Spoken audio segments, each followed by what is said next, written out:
Hello everyone. इस video में हम पढ़ेंगे पर्यटन। ये भी वर्ण विचार के अंतर्गत आता है चैप्टर। और पर्यटन क्या होता है, कितने प्रकार का होता है, वो आज इस वीडियो में मैं आप सबको बताऊंगी।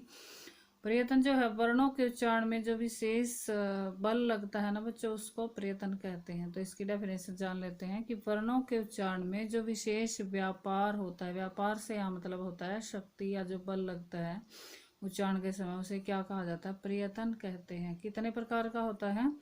2 प्रकार का होता है, अभ्यंतर पर्यटन और बाह्य पर्यटन। पहले देख लेते हैं अभ्यंतर पर्यटन क्या होता है। अभ्यंतर पर्यटन वर्णों के उच्चारण से पहले होने वाले पर्यटन को अभ्यंतर पर्यटन कहते हैं। जो वर्णों के उच्चारण से पहले जो पर्यटन होता है उसको क्या कहते हैं?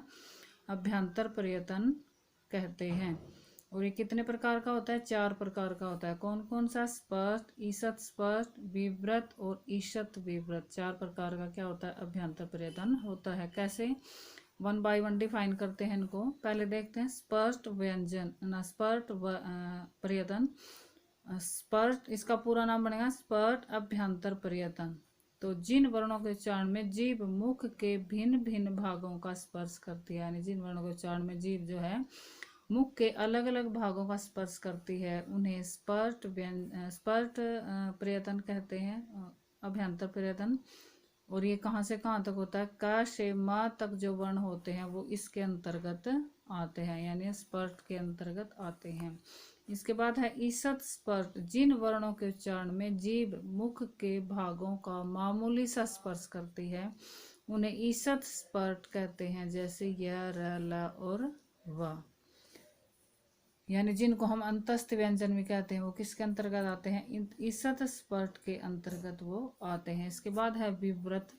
जिन वर्णों के उच्चारण में मुख विवर खुला रहता है, जिन वर्णों के उच्चारण में जो मुख विवर है वो खुला रहता है, उन्हें विव्रत कहते हैं।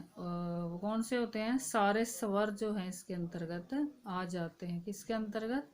अभ्यंतर पर्यटन के विव्रत जो पार्ट है उसके अंतर्गत कौन से आते हैं? सारे स्वर आते हैं।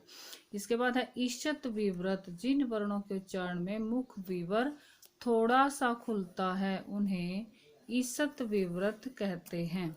उन्हें क्या कहते हैं? ईषत् विव्रत की कैटेगरी में वो आते हैं। और कौन कौन से हैं? शा, श, श और ह। तो इस तरह से अब हमने पढ़ा आंतरिक पर्यटन, अभ्यंतर या आंतरिक पर्यटन क्या होता है। अब हम देखते हैं कि जो बाह्य पर्यटन है वो क्या होता है। बाह्य पर्यटन कौन सा होता है? बाह्य पर्यटन क्या होता है? देखिए, वर्णों के उच्चारण के बाद होने वाले पर्यटन को बाह्य पर्यटन कहते हैं। वर्णों के उच्चारण के बाद जो बल प्रयोग होता है उसको क्या कहते हैं? बाह्य पर्यटन कहते हैं। इसके 2 भेद होते हैं। कौन कौन से? घोष और अघोष। घोष को हम सघोष भी कह सकते हैं, सघोष या अघोष भी इसको कहा जा सकता है। तो घोष या सघोष क्या होते हैं? जिन वर्णों के उच्चारण में घोष का प्रयोग होता है, जिन वर्णों के उच्चारण में घोष का प्रयोग होता है, उन्हें क्या कहा जाता है? घोष या सघोष वर्ण कहा जाता है। कैसे? कौन कौन से हैं वो? इसमें हर वर्ग का तीसरा, चौथा, पांचवा वर्ग मैंने बताया था कि जो भी व्यंजन, जो भी वर्ण पहला हो किसी भी वर्ग का, किसी भी लाइन का, पंक्ति का, उसी के नाम पर उसका जो है नाम रख दिया जाता है। जैसे क वाले वर्ग का क वर्ग, च वाले वर्ग का च वर्ग। तो इस यहाँ पर वर्ग से मतलब वही है कि हर वर्ग का तीसरा, चौथा, पांचवा वर्ण और य, र, ल, व किसके अंतर्गत आते हैं? सघोष के अंतर्गत आते हैं। इसके बाद आगे है अघोष। जिन वर्णों के उच्चारण में घोष का प्रयोग नहीं होता, घोष या नाद का प्रयोग नहीं होता, वो किसके अंतर्गत आते हैं? अघोष के अंतर्गत आते हैं। और कौन से होते हैं? हर वर्ग का पहला, दूसरा व्यंजन और श, श, श, ह किसके अंतर्गत आते हैं? अघोष के अंतर्गत आते हैं। बाह्य पर्यटन के 2 उपभेद भी होते हैं बच्चों। एक तो होता है अल्प प्राण और दूसरा क्या बोलते हैं हम? महाप्राण। अल्प प्राण और महाप्राण। अल्प प्राण क्या होता है? देखिए, जिन वर्णों के उच्चारण में मुख से थोड़ी वायु निकले, यानी जिन वर्णों का उच्चारण करते समय मुख से थोड़ी वायु निकले, उन्हें अल्प प्राण कहते हैं। अल्प प्राण कौन से होते हैं?